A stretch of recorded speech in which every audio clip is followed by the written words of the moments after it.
vosso coração. Credes em Deus, crede também em mim. Na casa do meu pai há muitas moradas. Se não fosse assim, eu vos teria dito: vou preparar-vos lugar. E se eu for e vos preparar lugar, virei outra vez e vos levarei para mim mesmo, para que onde eu estiver estejais vós também. Mesmo vós sabeis para onde eu vou e conheceis o caminho. Disse-lhe Tomé: Senhor, nós não sabemos para onde vais. Como saberemos o caminho? Disse-lhe Jesus: Eu sou o caminho e a verdade e a vida. Ninguém vem ao Pai senão por mim. Se vós me conhecesses a mim, também conhecerias a meu Pai. E se já desde agora o conheceis e o tendes visto, disse-lhe Filipe: Senhor, mostra-nos o Pai, é o que nos basta. Me dá na King James esse, por favor. Solicitou-lhe Filipe: Senhor, mostra-nos o Pai, e isso é suficiente para nós. Vai, sou novo.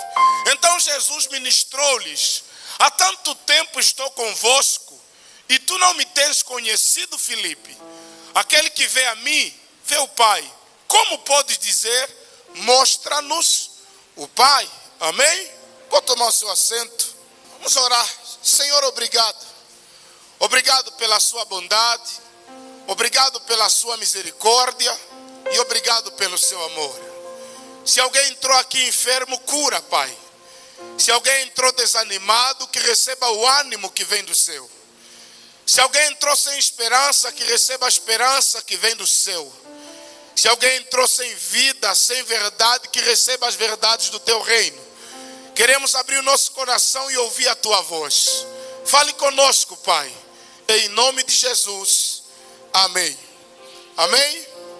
Queridos, João 14, um texto que eu muito amo, porque a minha vida toda, desde a minha adolescência, sobretudo, eu li esse texto. Na verdade, era o único que eu talvez achava compreender, porque sempre achei de fácil compreensão. Porque João é raso na sua escritura, mas é profundo na sua teologia.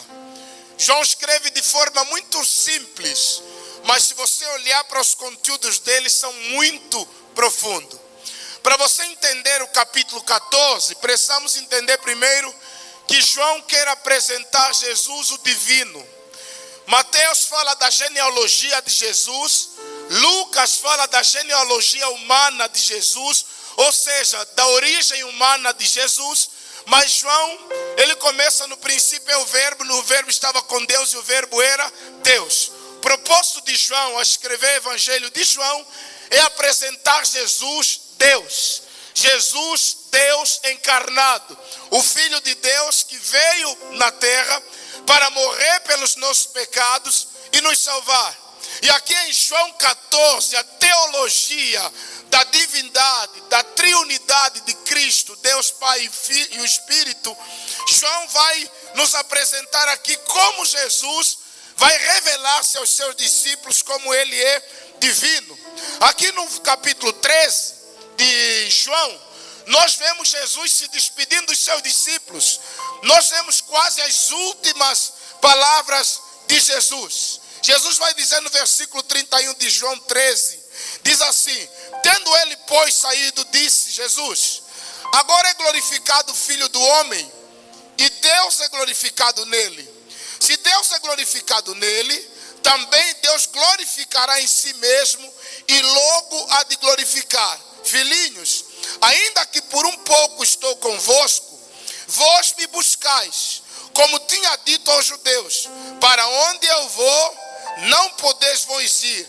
Eu vos digo também agora: um novo mandamento vos dou, que vos ameis uns aos outros, como eu vos amei a vós, que também vós uns aos outros vos ameis. Nisto todos conhecerão que sois meus discípulos, se vos amardes uns aos outros. Jesus está de se despedir dos seus discípulos. Ele está dizendo, como eu disse para os judeus, que para onde eu vou vocês não poderão ir, também quero dizer-vos agora. Também quero dizer que onde eu vou agora, vocês ainda não vão. Mas quero vos deixar um novo mandamento, que na verdade não é novo. É um mandamento antigo que Jesus está dizendo. Eu quero ratificar esse mandamento, porque esse mandamento é que vai vos fazer meus discípulos. As pessoas vão te conhecer como meu discípulo quando vocês se amarem uns aos outros. Então o amor é a principal marca de um discípulo de Jesus. Então Jesus continua dizendo isso para os seus discípulos e ele vai se despedir. E nessa despedida, momento de tristeza, momento de silêncio. Judas aqui já havia saído da ceia, já foi para vender Jesus por 30 moedas de prata. Judas já saiu para trair Jesus. Todo esse cenário aqui que está acontecendo é numa quinta-feira. É numa quinta-feira que Jesus está com os discípulos. É numa quinta-feira que Jesus está vendo os discípulos preocupados. O clima não é aquele de ânimo, o clima não é aquele de muita esperança. O clima é de desânimo, porque agora o mestre está dizendo, eu vou embora, só que onde eu vou vocês não podem ir. Eu tenho que partir, e só que o modo que ele vai partir não é entrar num carro da Macon, não é subir num avião e partir. Ele vai subir numa cruz, ele vai ser humilhado, ele vai ser assassinado. E é isso que aperta o coração dos discípulos. É os discípulos olharem para aquele Jesus que andava sobre as águas. É os discípulos olharem para Jesus, aquele Jesus que ressuscitava mortos. É os discípulos olhar para Jesus que fazia o paralítico andar, que multiplicava pão e peixe, que devolvia a vista aos cegos, que curava os enfermos. Agora está dizendo, eu vou. Só que a maneira que ele vai usar para ir para o Pai não agrada aos discípulos. Ele tem que morrer. Ele tem que subir na cruz do Calvário. E aí no versículo 1 do capítulo 14, Jesus, sabendo do que vai acontecer depois do sofrimento, depois da traição, depois da negação, Jesus vai dizer assim, olha, não se turbe o vosso coração. Crede em Deus e crede também em mim. Essas são palavras de conforto. O mundo está tão preocupado, está vivendo turbulências terríveis, que Jesus olha para ele e está dizendo, apesar de tudo que estará acontecendo, não se turbe o vosso coração, não se atemorizem, creiam em Deus e creiam também em mim. No verso 2, na casa do meu Pai tem muitas moradas. Se não fosse assim, eu vos teria dito, eu vou preparar-vos lugar, para que onde eu estiver, estejais vós também. E ele vai dizer também no versículo 3, e se for vos preparar lugar, virei outra vez, e vos levarei para mim mesmo, para que aonde eu estiver, vocês estejam também. Amado, as mortes no mundo todos os dias acontecem, as doenças, a miséria, mas nós precisamos entender que ainda não chegamos no nosso destino. Todo esse cenário, as mortes, as pandemias, as crises econômicas, espiritual, familiar, as crises que o mundo tem enfrentado de valor, isso é uma prova clara que ainda não chegamos na nossa paragem de chegada. Isso é uma prova clara que ainda estamos peregrinando neste mundo, porque haverá um lugar onde não haverá mais choro, haverá um lugar onde não haverá mais morte, haverá um lugar onde haverá paz plena, paz completa. E é esse lugar que Jesus está dizendo, eu vou para lá preparar-vos lugar. Só que vou preparar lugar, Jesus não está dizendo vou construir as casas no céu. Preparar lugar aqui, Jesus está falando a respeito de subir na cruz e morrer por eles, para que os pecados deles sejam remidos, para que os pecados deles sejam perdoados. Se ele não subir na cruz, não há remissão de pecado. Então ele tem que derramar sangue para que haja remissão completa dos pecados. E é nesse texto aqui, nessa conversa toda, que Tomé vai perguntar: Senhor, nós não sabemos para onde vais. Como saberemos o caminho? Se nós não sabemos aonde o Senhor vai, com certeza não sabemos o caminho. Aí Jesus traz uma das maiores revelações. Ele vai dizer: Tomé, verso 14, e Jesus lhe disse: eu sou o caminho, Tomé. Eu sou a verdade, Tomé. E eu sou a vida. Ninguém vem ao Pai se não passar por mim. E Jesus continua: se vocês me conhecessem a mim, também conheceriam meu Pai. E já desde agora o conheceis e o tendes visto. Então Jesus está a se despedir. Tomé interrompe a reunião e diz: Senhor, pera aí. Alguma coisa não está clara. Alguma coisa nós não percebemos. Nós não sabemos aonde o Senhor vai. Agora, como saberemos o caminho? Jesus vai dizer: eu sou o caminho, eu sou a verdade e eu sou a vida. Essa revelação só veio porque Tomé perguntou. Agora vamos ter uma outra revelação, porque Filipe vai perguntar. E essa revelação vai dar título na minha mensagem. Amém? Versículo 8. Disse-lhe Filipe: Senhor, mostra-nos o Pai, e isso nos basta. Me dá King James. Eu amo quando Filipe diz: mostra-nos o Pai, na King James. E ele vai dizer: e isso é suficiente para nós. Filipe está dizendo: Senhor, caminhamos contigo há 3 anos, e agora você vai embora. A única coisa que eu quero ver depois desses 3 anos é o Pai. É o Pai. Embora Filipe estava cego, embora Filipe estava ignorante a respeito de algumas coisas, embora Filipe durante 3 anos não conseguir ver o Pai em Jesus, Jesus vai lhe dizer: Filipe, me dá outro verso aí, o 9. E disse-lhe Jesus, em tom de repreensão, mas também em tom de revelação. Disse-lhe Jesus: estou há tanto tempo convosco, estou há 3 anos convosco, e ainda não me tendes conhecido, Filipe. Aí Jesus continua e diz: o quê? Quem vê a mim, vê também quem? Não, fala com garra. O que é que Jesus disse? Quem? Mais uma vez.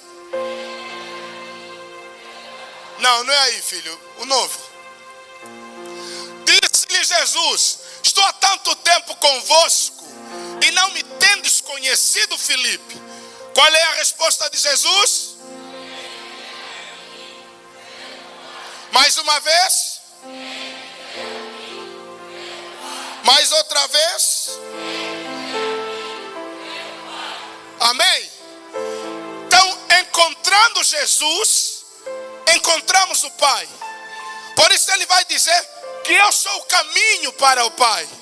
Se não me acharem, jamais acharão o Pai. Ou seja, se não tiverem a revelação do Filho, jamais terão a revelação do Pai. Então, amado, nunca conheceremos o Pai se não nos tornarmos filhos. João 1,12 vai dizer, como é que é? Mas a todos deu-lhes o poder. Então, para eu me sentir filho, eu preciso primeiro conhecer quem? O Filho. Só o Filho vai me apresentar quem? O Pai. Então ele vai dizer: mostra-nos o Pai, é o que nos basta. E aí Jesus vai dizer: há tanto tempo, há 3 anos que eu estou convosco, mas vocês ainda não conhecem quem? O Pai. E aqui está claro para nós a respeito do que é mais importante na fé. Amado, na trajetória de Jesus, ele ouviu muitas perguntas. Ele ouviu ouviu e respondeu muitos pedidos. Pais que levaram filhos para ser libertos. Pessoas que chegaram enfermas para ser curadas. Os discípulos que pediram para lhes ensinar a orar. Mas Filipe, ele faz um pedido inusitado, extraordinário. Mostra-nos o Pai e isso nos basta. Mostra-nos o Pai e isso é suficiente. Porque, amado, Deus é suficiente para nós. Porque, amado, se a pessoa de Deus não te satisfaz, não há mais nada no universo que lhe satisfará.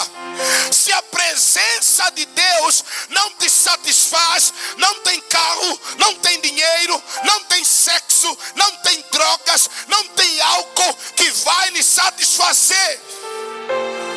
Porque, amado, o vazio que está em nós só é satisfeito pelo pedido que Filipe faz. Mostra-nos o Pai e isso nos basta. Mostra-nos o Pai e nós não perderemos mais tempo com outra coisa. Diz a história que o senhor foi na Inglaterra e ele decidiu assistir o culto em uma igreja. E naquela igreja que ele assistiu o culto, ele saiu admirado e disse: nossa, hoje eu vi um grande pregador a pregar a palavra. Um homem cheio de sabedoria. Um homem que sabe estar no altar. Um homem que tem revelações profundas e conhecimento profundo. No outro domingo ele decide visitar a igreja que quem pastoreava, Charles Haddon Spurgeon. E ele chega na igreja do Spurgeon, assiste o culto. Depois do culto, ele sai admirado de novo. Ele disse: meu Deus, hoje me foi apresentado um grande Deus. Hoje eu conheci um grande Deus. Estás a ver a diferença das conclusões? Tem lugares onde nós vamos, apenas nos é apresentado o pregador, mas não nos é apresentado o Pai. E é o que Filipe está a dizer. Eu não quero ver muitas outras coisas. Eu vi milagres, isso é bom. Vi o Senhor andar sobre as águas, isso é bom. Vi o Senhor curar paralítico, isso é bom. O Senhor abre portas, isso é maravilhoso. Mas só si mesmo, mais do que abrir portas, mais do que me curar de enfermidades, mais do que me dar um aumento de salário, mostra-nos o Pai e isso é que nos basta. Isso me faz lembrar Moisés em Êxodo 33:18.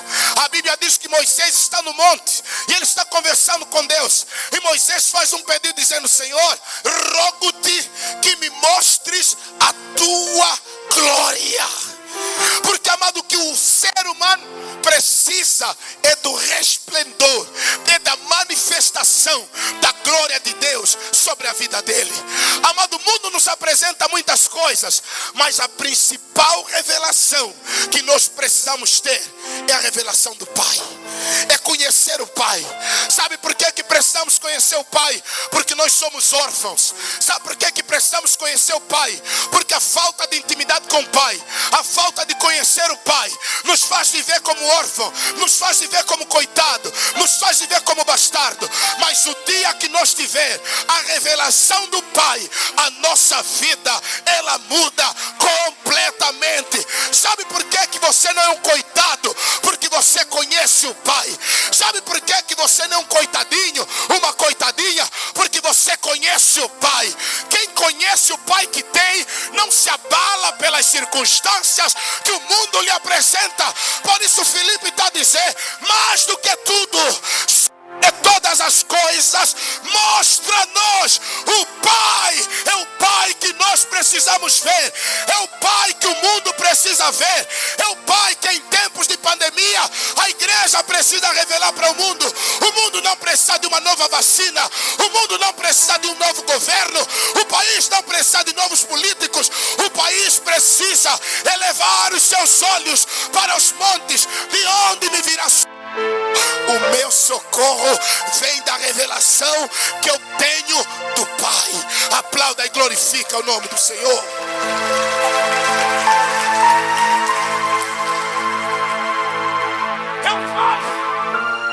Jesus disse: não vos deixarei órfãos.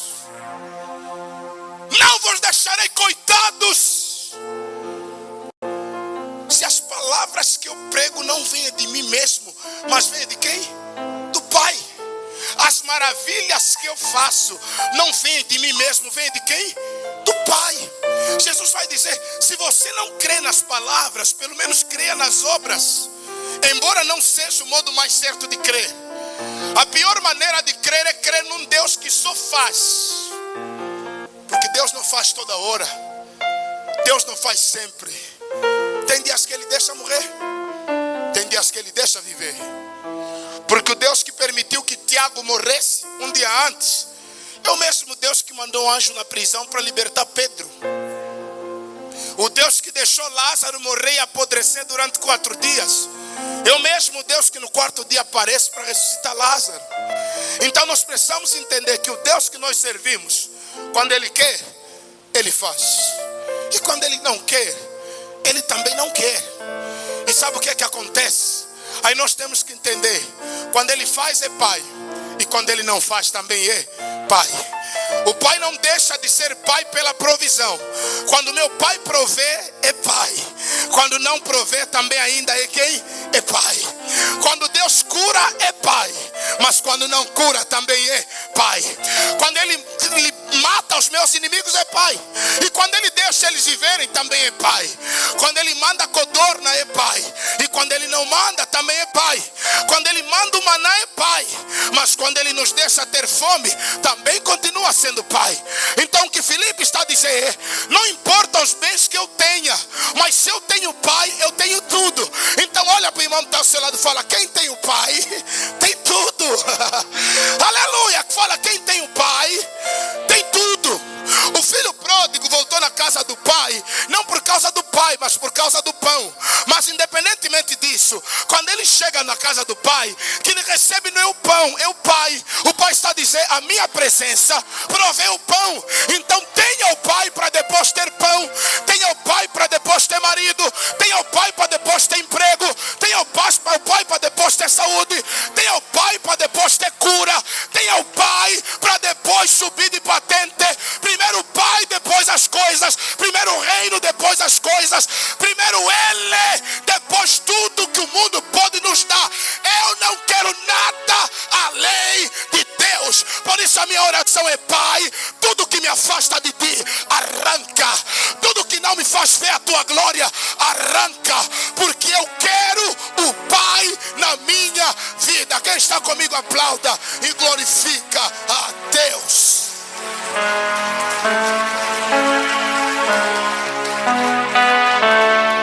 É o Pai que você precisa. É o Pai que você almeja. Porque a Bíblia diz, mas buscai em primeiro lugar. Mateus 6, 36 e 3. Mas buscai em primeiro lugar o reino de Deus e a sua justiça. E o resto, e as demais coisas, e todas essas coisas vos será o quê? Acrescentada. O que é buscar o reino de Deus? Quando falamos sobre o reino de Deus, não tem nada a ver com vir na igreja. Quando falamos sobre o reino de Deus, não tem nada a ver com primeiro vou na igreja, depois vou no trabalho. Isso não é buscar em primeiro lugar o reino de Deus. Buscar em primeiro lugar o reino de Deus é colocar Deus em tudo como prioridade. Deus é o number one na minha vida, no trabalho é o número 1. Antes do meu chefe está Deus. Antes do meu emprego está Deus. Antes da minha esposa, dos meus filhos, do teu esposo, está Deus. Isso é buscar Deus em primeiro lugar.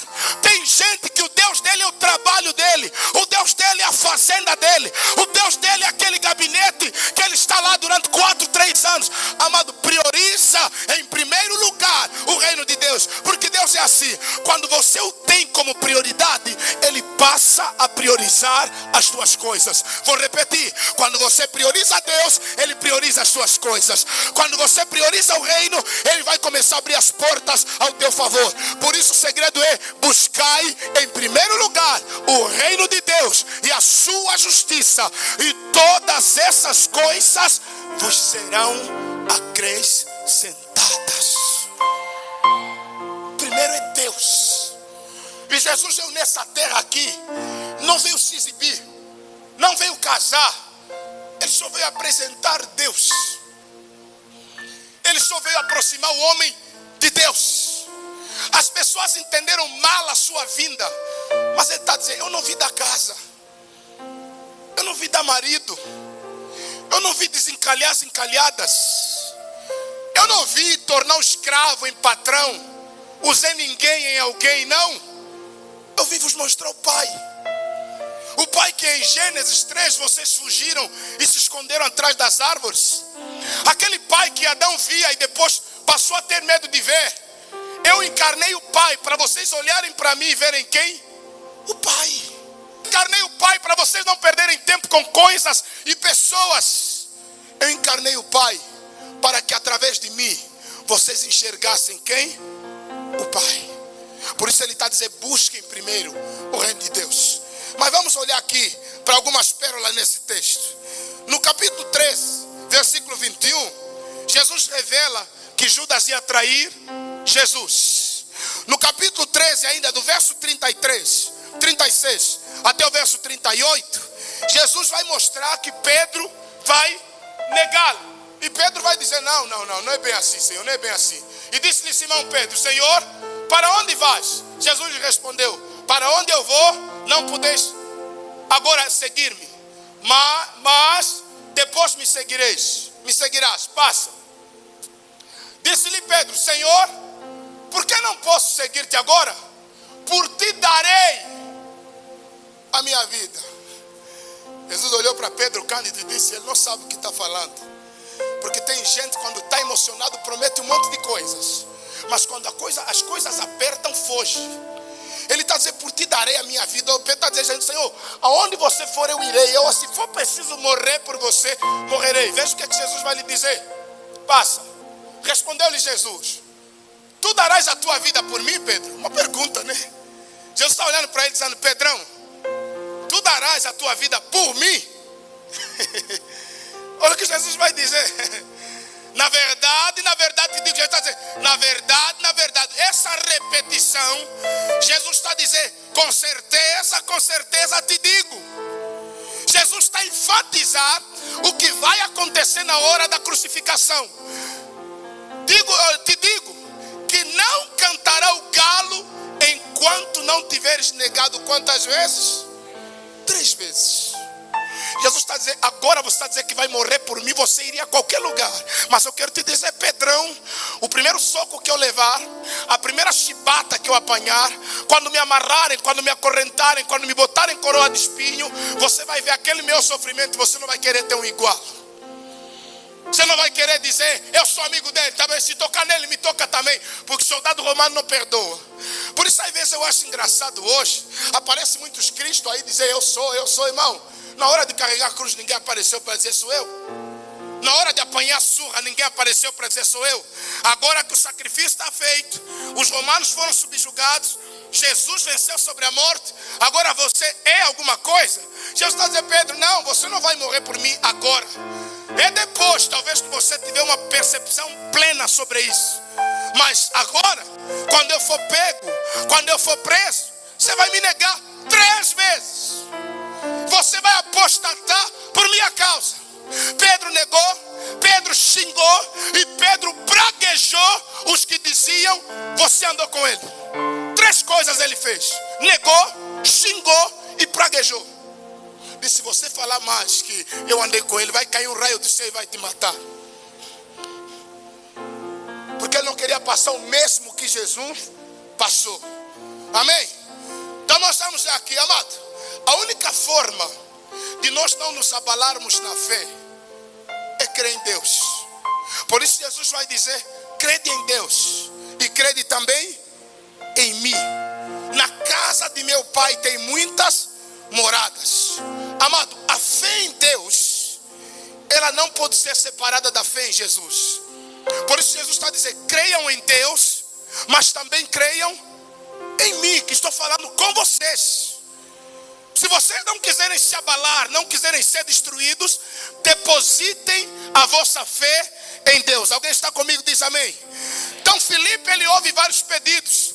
Filipe percebe percebe que as pessoas estão pedindo muitas coisas, mas nos momentos finais de Jesus, ele quer fazer um pedido inusitado, um pedido diferente, um pedido fora do comum. Por isso ele olha para Jesus e está dizendo: Senhor, eu não estou conseguindo ver Deus em você, me mostra esse Deus.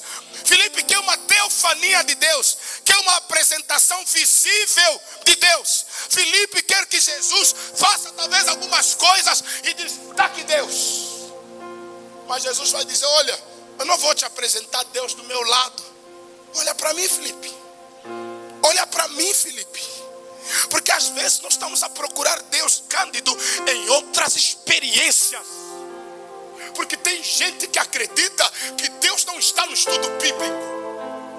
Tem gente que acredita esse negócio de abrir a Bíblia, explicar versículo por versículo, não é de Deus. Porque para nós mesmos, Deus só está onde tem revelação e inspiração divina. Por isso as pessoas acreditam mais na palavra que diz assim: Deus me mostrou, Deus me falou, eu senti, eu vi, eu ouvi. Mas temos dificuldade de olhar e dizer: está escrito. Porque se eu não creio na palavra escrita, só creio na revelação, então devíamos rasgar o livro de Atos e o livro de Lucas. Porque Lucas não lhe foi revelado esse livro. Lucas conta que o livro de Lucas ele escreveu com base em pesquisas. Procurou Pedro, procurou João, sentou com alguns homens e perguntou acerca de Jesus, como ele viveu, quem ele foi. E ele escreve um livro de história a respeito da história de quem? De Jesus. Mas ainda assim, você vê a inspiração de Deus na vida de Lucas ao narrar a história. Porque tem gente que pensa, o livro de Apocalipse é mais revelado que o de Lucas. Não, Deus é o escritor, Deus é o mentor, Deus é o herói de toda a história bíblica. Só precisamos olhar para a Bíblia e entender que quando nós estamos à espera de uma revelação extraordinária, Jesus se revela a nós de forma simples. Você está à procura de Deus em uma experiência poderosa, quando Deus está falando conosco através de coisas simples. Preste atenção nas palavras da tua criança, do teu filho. Preste atenção lá no teu colega de trabalho. Até maluco da rua pode falar contigo e você não entender, é Deus falando contigo. Então Deus pega coisas muito simples para falar conosco. É um jornal de televisão que você está lá assistindo, mas Deus está entregando uma palavra para você. É um louvor que você, logo que você colocou lá no carro, e é uma palavra de Deus para você. Então aprenda a ver Deus nas coisas simples. E Jesus está dizendo: Filipe, você não está vendo o Pai. Há 3 anos que o Pai anda com vocês, come com vocês, dorme com vocês, você não está vendo o Pai até aqui. Quais são as pérolas que nós aprendemos aqui, do versículo 1 até o versículo 9, pelo menos? Vamos lá, a primeira coisa que nós aprendemos nesse texto: em Deus nós temos paz em meio às aflições. No verso 1, Jesus vai dizer: não se turbem, não se preocupem, crede em Deus e crede também em mim. Ou seja, quando eu estou em Deus, quando eu confio em Deus, sabe o que é que eu tenho? Paz. Apesar das tribulações, a minha fé em Deus tem que gerar o que em mim? Paz. Eu tenho paz. Eu estou desempregado, mas não estou atribulado. Tenho paz. Porque ter paz é diferente de estar relaxado. Eu estou doente, mas não estou atribulado. Se curar é para a glória de Deus. Se morrer, me encontrarei com meu Senhor. Porque crente também morre. Ontem morreu Lázaro, cantor. Então morreu um monte de pastores por causa do Covid no Brasil.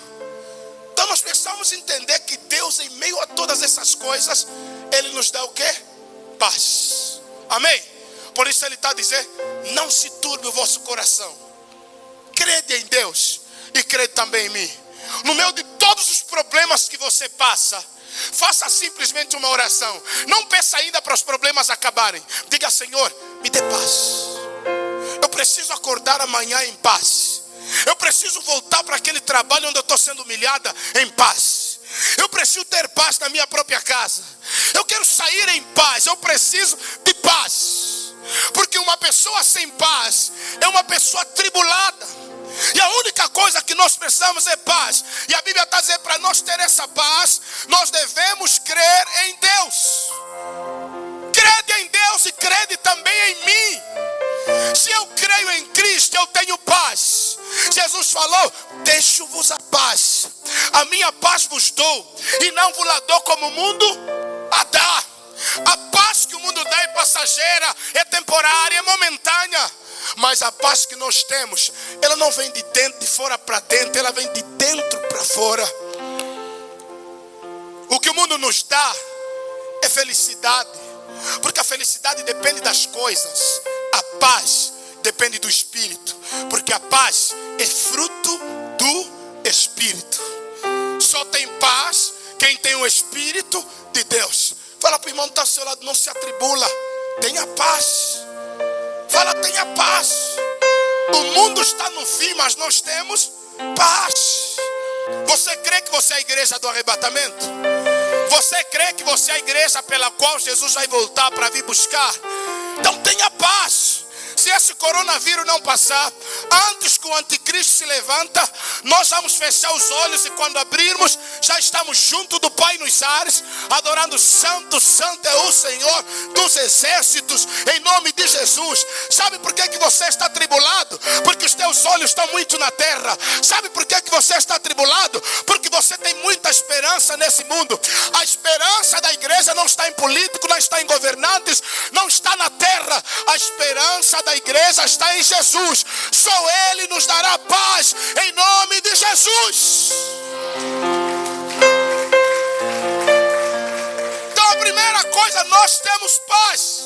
A segunda coisa que nós aprendemos aqui, a nossa estadia nessa terra não é permanente. Você é viajante, você está de aluguer nessa terra.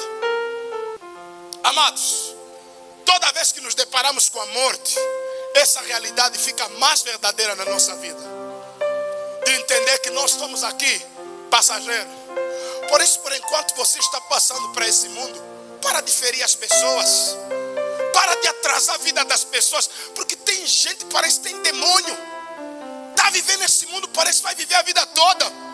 Maltrata as pessoas, pisa as pessoas, atrasa a vida das pessoas. Mas irmão, você é visitante, você é passageiro, você é forasteiro.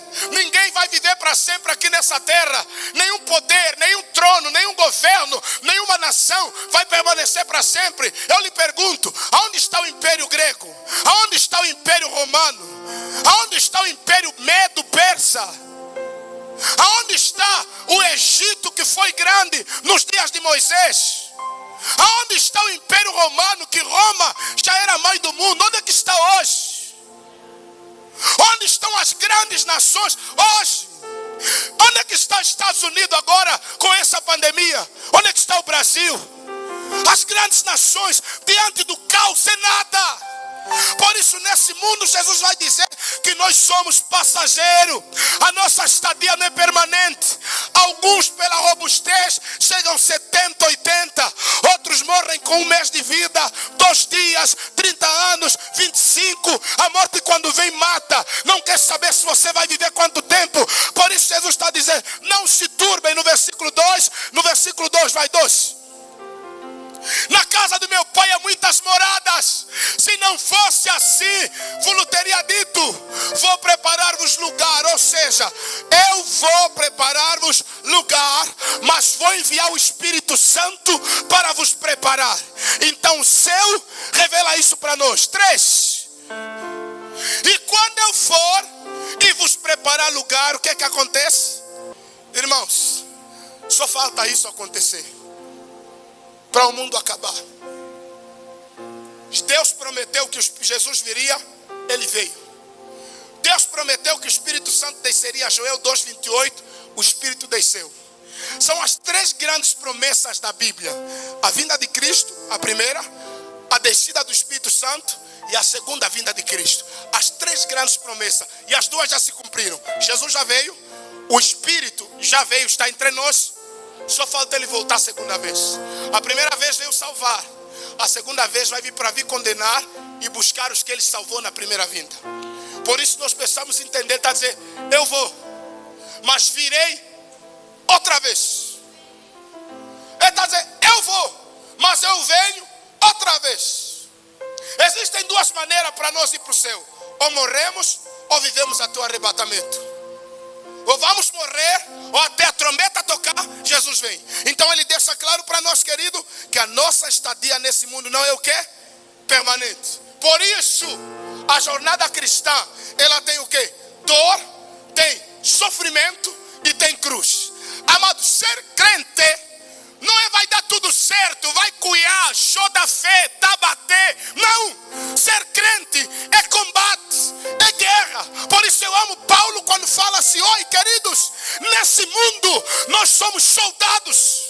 Paulo vai dizer: revistam-se da armadura de Deus para vocês permanecerem firmes contra as astutas ciladas do diabo. O cão é sujo, ele vai te tentar todos os dias, vai tentar o teu esposo, os teus filhos, no teu trabalho, na tua família, todos os dias. Mas Paulo está a dizer: se revistam, porque nós estamos nesse mundo não para viver. Partiu, a irmã fulana partiu. Não chorem, porque aqui não é a nossa chegada. Nós estamos aqui sendo treinados, sendo preparados para experimentar a glória que nos está proposta. Jesus disse: no mundo tereis aflições.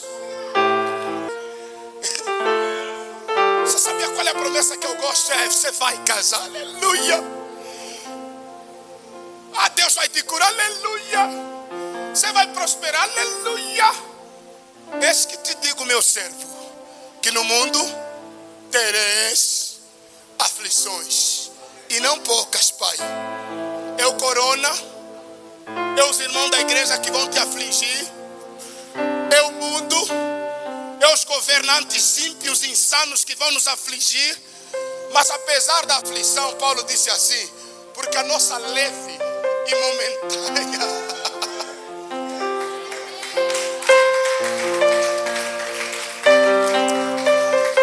Quando eu leio Paulo, eu falo: eu sou desviado. Eu sou desviado. Quando eu leio Paulo, eu falo: eu não sou crente. Todas as pancadas, humilhações, sofrimento, dor, naufrágio, picado por serpente, chamado de tagarela, perseguido, cortaram a cabeça dele. E ele vai escrever aos irmãos de Corinto e vão dizer: não se atribulem, porque a nossa tribulação é momentânea, é passageira. A nossa tribulação é leve. Esse coronavírus é leve, não se compara com a glória que em nós há de ser revelada. Essa crise financeira é leve, essa falta de marido é leve, essa dor que você sente na coluna, no joelho, é leve, porque há uma coisa que não se compara. O céu não se compara com nenhuma coisa que nós teríamos aqui na terra. Por isso aqui nós não chegamos ainda no nosso destino. Fala para o irmão que está ao seu lado: ainda não estamos em casa. Um casal de missionários foram fazer missões no Congo e ficaram no Congo 40 anos. Foram depois de terem casado, e a lua de mel se passou lá no Congo deles, como missionários. Casaram e no dia seguinte subiram no avião e entraram no voo e foram parar no Congo para pregar a palavra, para pregar o evangelho. 40 anos. Eles foram com 20, 22 anos. 40 anos depois eles estão voltando, com 60 e tal anos, velho, cansado. Eles chegam no aeroporto. Havia um monte de gente com panfletos e cartazes e aplaudiam. E aí o marido ficou animado, velhinho, cansado. Homem que deu 40 anos da vida dele na missão. E ele olhou e ficou muito feliz em ver aquela multidão toda. E ele disse na mulher dele: amor, eles vieram nos receber 40 anos depois. Aí eles foram descendo na frente. Quando eles chegam quase na pista, eles percebem que aquela multidão não estava para recebê-los. Estava para receber o maior assassino de elefante. O homem que mais matou elefante e mais mandou marfim para o país dele. Vieram recebê-los. E o marido ficou triste, cabisbaixo, e começou a dizer: temos 40 anos da nossa vida para isso. Não tem ninguém que vem nos buscar. Um assassino de elefante é recebido como herói. Ele vai para a África matar elefante, eles recebem como herói. Nós somos na África para ganhar alma, e ninguém aqui no aeroporto para para nos receber. A mulher dele disse: moço, seja crente. Ele já chegou em casa. Nós ainda não chegamos na nossa casa. Ele já está recebendo as glórias dele aqui. A nossa está nos esperando lá.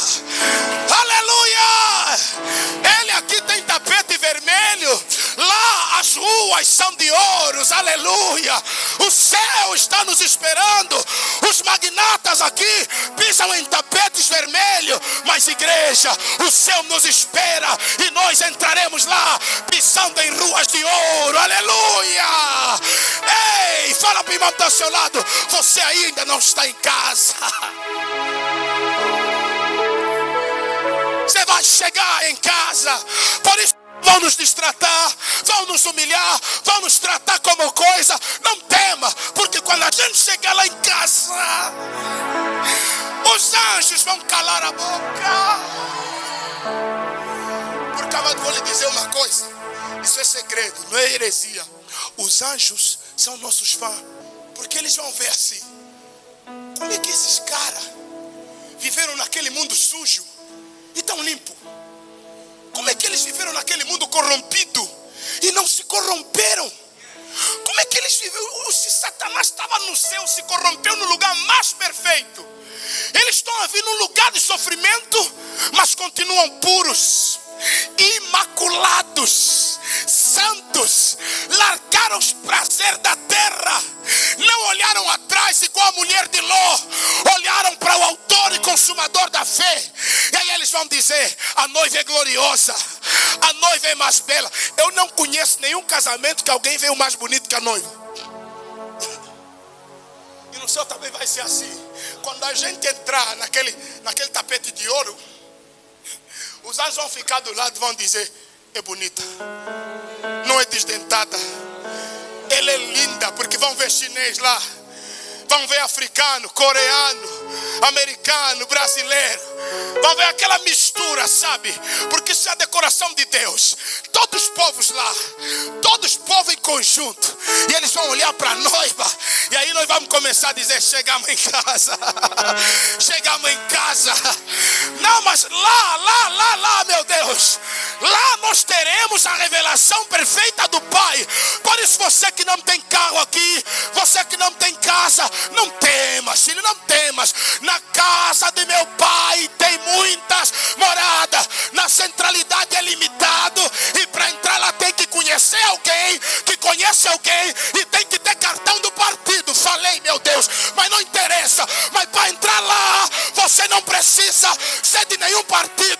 Para entrar lá, você só precisa aceitar Jesus. Alguém está aqui? Ah, meu Deus, nós vamos entrar no céu.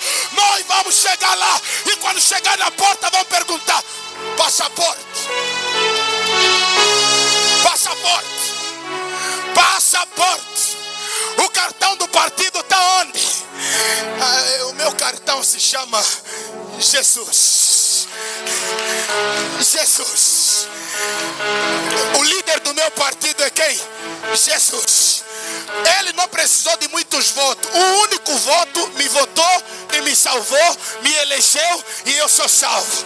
Por isso, olha para o irmão que está ao seu lado. Fala: lá tem muitas casas. Fala: lá tem casa. Se não conseguir entrar aqui na centralidade, fica calmo. E a minha oração é que você seja meu vizinho.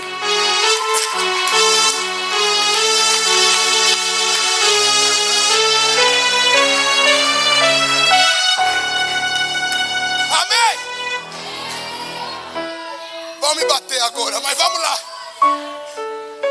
As políticas do céu não são mesmo com as políticas da terra. A política da terra é mesmo política da terra.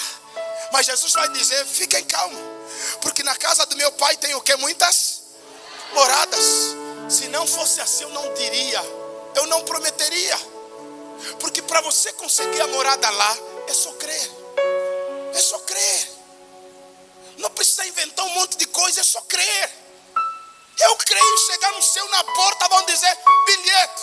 Eu creio. Eu fui salvo por Ele, Jesus. E nós vamos ter a marca dele. Chegar na porta, o anjo vai dizer: deixa entrar, deixa entrar. De longe já sabemos de onde ele está vindo. Deixa entrar. Deixa entrar, não atrapalham mais a vida dele. Alguém está comigo? Diz amém. Como é que Jesus descreve o céu? Primeiro, Jesus descreve o céu como a casa do pai dele. Versículo 2. O céu não é a casa da mãe Joana. O céu é a casa do pai dele. Ele vai dizer: na casa do meu pai. Então é assim que Jesus descreve o céu. O céu é casa do meu pai. Segunda coisa, o céu é um lugar de muitos lugares. Ou seja, o céu é um lugar de muitas moradas. Por isso ele está dizendo: na casa de meu pai há o quê? Irmãos, todos que forem lá vão ter um lugar bom para estar. Todos que forem lá, o céu vai recebê-los. E eu vou dizer, a porta para ir para o céu é estreita, mas lá dentro do céu é espaçoso.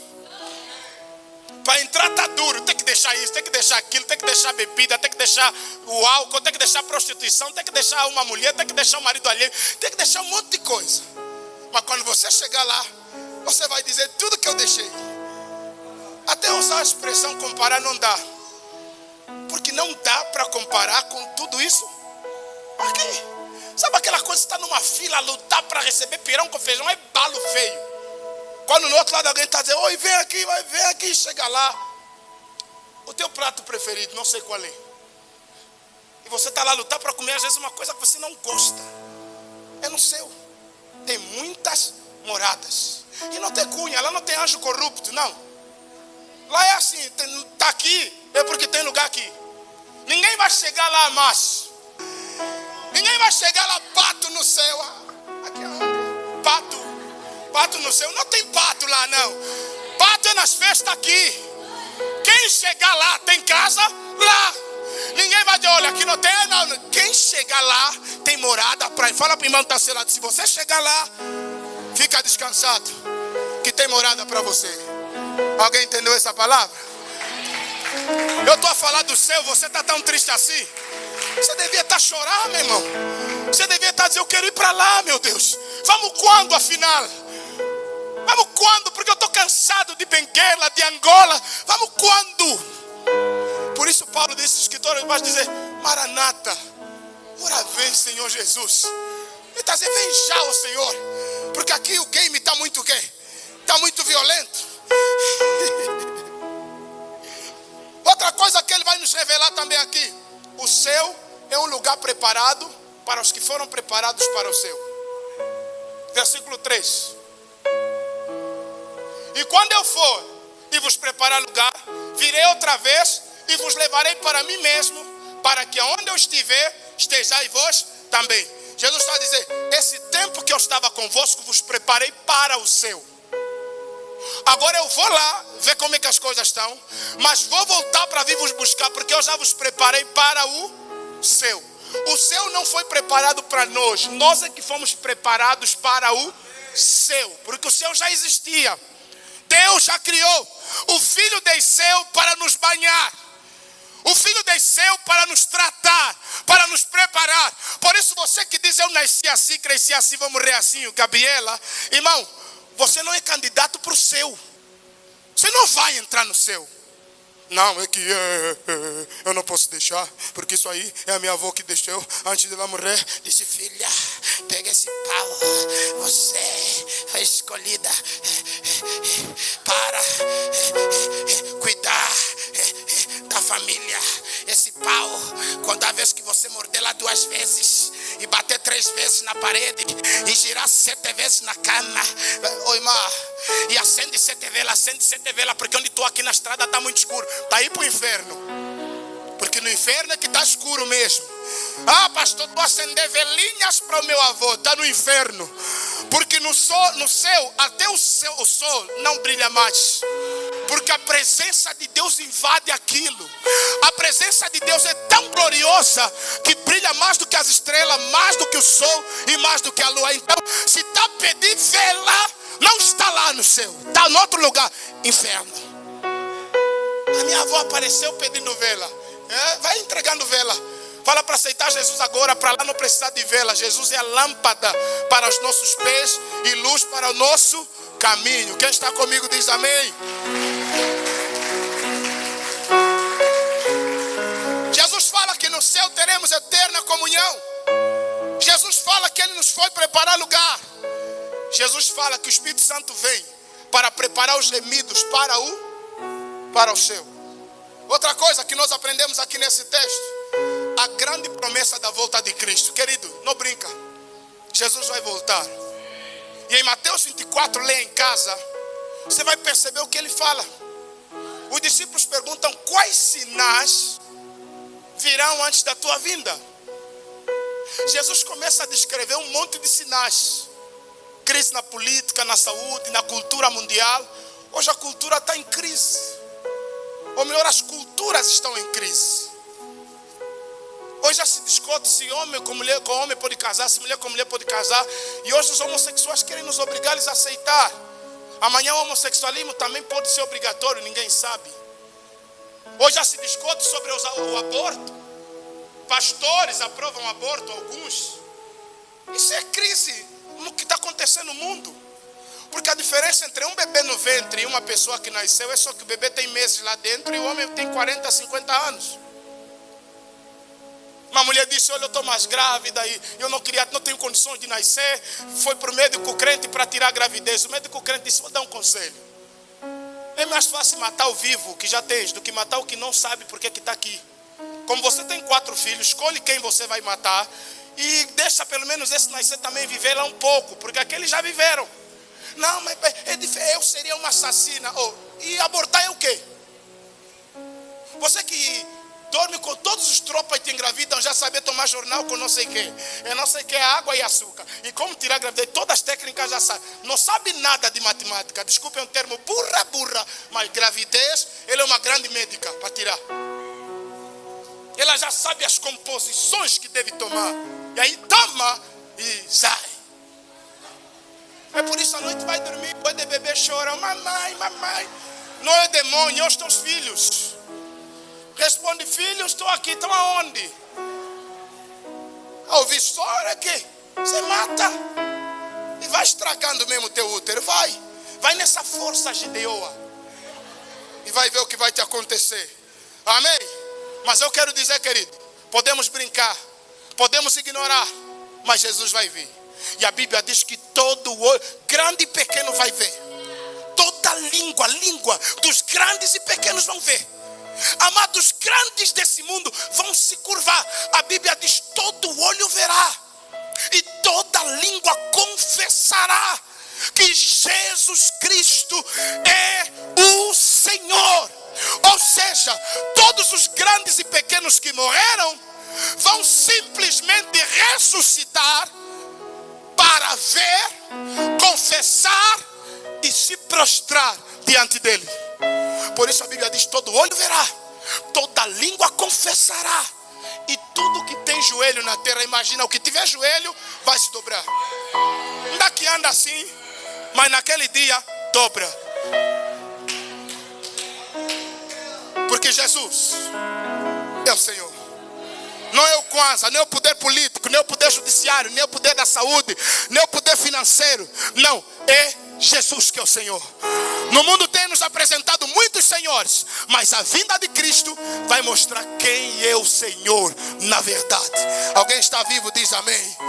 A outra coisa que nós vemos aqui nesse texto, a ignorância dos apóstolos a respeito do caminho. Está na igreja, mas não sabe o caminho. E alguém me perguntou aqui no estudo bíblico que estamos falando sobre os falsos profetas e as heresias das seitas: pastor, é possível alguém estar numa seita e ser salvo? Eu dei exemplo aqui. Se alguém te der a indicação errada, você vai para o lugar errado. Se você me pedir que quer ir para o Lubango, eu te mandar sair pelo Lubito, você vai chegar em qual Lubango?